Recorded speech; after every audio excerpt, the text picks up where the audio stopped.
Macam mana aku ni nak beramal, sedangkan malaikat yang bawa risalah ini tak pernah makan, tak pernah minum, tak pernah tidur, tak kahwin, beza sangat dengan kami.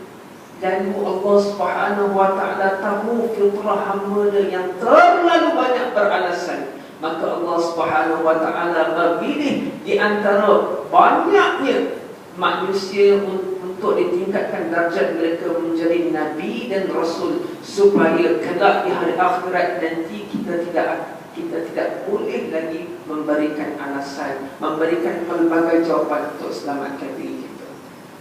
Nabi dan Rasul berkahwin, bekerja, ada yang diberikan kekayaan, ada yang diberikan ujian kesakitan seperti Nabi Allah Ayub, ada yang menjadi seorang anak yatim seperti Nabi kita Nabi sallallahu alaihi wasallam, ada yang diberikan kerajaan yang amat luas seperti Nabi Allah Sulaiman, ada yang menjadi Perdana Menteri atau Presiden sebuah negara seperti Nabi Allah Yusuf, tetapi mereka tetap taat kepada perintah Allah Subhanahu wa ta'ala.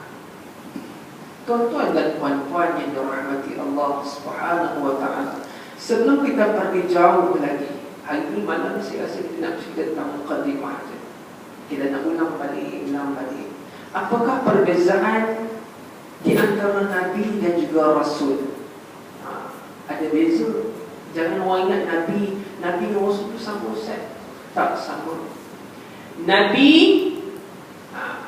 dan Rasul yang mana buat buku catatan, saya mohon jasa baik tuan-tuan dan puan-puan yang hadir selepas ini, bila ada kuliah bawalah buku catatan. Sebab saya tengok banyak sangat orang malam ni seperti Al-Imam Syafi'i rahimahullah, ada yang bersandar, ada yang main dengar. Masya Allah. Saya pun macam tu juga tuan-tuan puan-puan. Dan sebab itu saya tak kisah. Tapi alangkah lebih manisnya jika kita beradab dengan ilmu pengetahuan, kita beradab dengan para malaikat yang hadir di majlis-majlis untuk mengagungkan Allah Subhanahu wa ta'ala. Malu kita bila kita catat, semoga hati kita tergerak untuk baca balik, ingatkan diri kita, ambil pengajaran. Yang mana ada iPad, bolehlah rakam guna iPad. Tapi kalau iPad habis bateri pun sama juga. Contoh. Okey, baik. Apakah perbezaan di antara Nabi dan Rasul? Mula-mula kita ambil persamaan dulu. Nabi dan Rasul, mereka semua merupakan lelaki. Tidak ada Nabi dan Rasul daripada golongan wanita. Selalu kita dengar sekarang ni ada Nabi perempuan. Dulu beberapa tahun yang lepas ada seorang bekas profesor yang mengajar di sebuah universiti tempatan mengimamkan salat. Ingat lagi? Allah dia mempertikaikan dalam CD-nya, dia kata, saya rasa mungkin Allah itu lelaki. Dia yang kata, bukan saya yang kata. Tuan-tuan, puan-puan boleh cek balik YouTube, boleh dengar apa yang keluar daripada mulut beliau.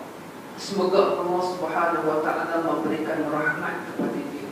Bila jadi perkara-perkara buruk yang berlaku ataupun fitnah dalam agama kita, yang pertama, kita boleh marah, tetapi jangan biarkan kemarahan itu menguasai diri kita sehingga kita kat kedai kopi kita bercerita. Nak marah tu boleh, tapi perkara yang pertama kita lihat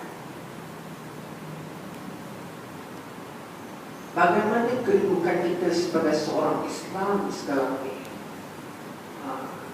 Kita lihat sesungguhnya setiap apa yang berlaku itu ada hikmahnya untuk Allah Subhanahu wa ta'ala didik diri kita untuk menjadi seorang Islam yang hebat, seorang mukmin yang bertakwa kepada Allah Subhanahu wa ta'ala. Itu ada beberapa aspek yang perlu diambil kira. Yang pertama, kena ada ilmu pengetahuan. Kalau tidak ada ilmu, kita khawatir kita beribadat dan keadaan kita jahil, Allah Subhanahu wa ta'ala tak terima amalan kita. Yang kedua, bila ada ilmu, kena ada amalan. Jangan doa ada ilmu tapi tak beramal. Selalu kita dengar al-ilmu bila amalin kasyajari bila thamari.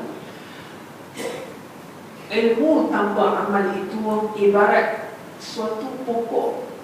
Ini pokok tapi tak ada buah. Bila kita beramal, kena ada rasa ikhlas pada Allah Subhanahu wa ta'ala. Wa ma umiru illa liya'budullah mukhlishina lahud-din. Maksudnya, dan tidaklah satu amalan itu diterima oleh Allah Subhanahu wa ta'ala melainkan ikhlas seseorang hamba itu kepada agamanya, iaitu kepada Allah Subhanahu wa ta'ala. Kena ada ilmu, kena ada amal, dan kena ada ikhlas kepada Allah Subhanahu wa ta'ala. Ramai di antara kita, saya sendiri pun risau yang duk cakap, mengajar dekat depan ni. Kita rasa diri kita ada ilmu. Ya, mungkin Allah bagi kita sedikit kelebihan ilmu. Tetapi apabila kita melihat saudara seagama kita ataupun mereka yang bukan beragama Islam, kita duk pandang leceh dia orang ni. Apa ni, kata aurat, apa ni, gini. Tidak pernah terdetik di hati kita untuk kita mohon kepada Allah Subhanahu wa ta'ala, semoga Allah bagi taufik dan hidayah kepada saudara kita yang asi, yang bermaksiat kepada Allah. Jarang terdetik dalam diri kita untuk kita mohon kepada Allah supaya kita tak buat perkara yang sama ataupun lebih teruk lagi. Saya nak bagi contoh.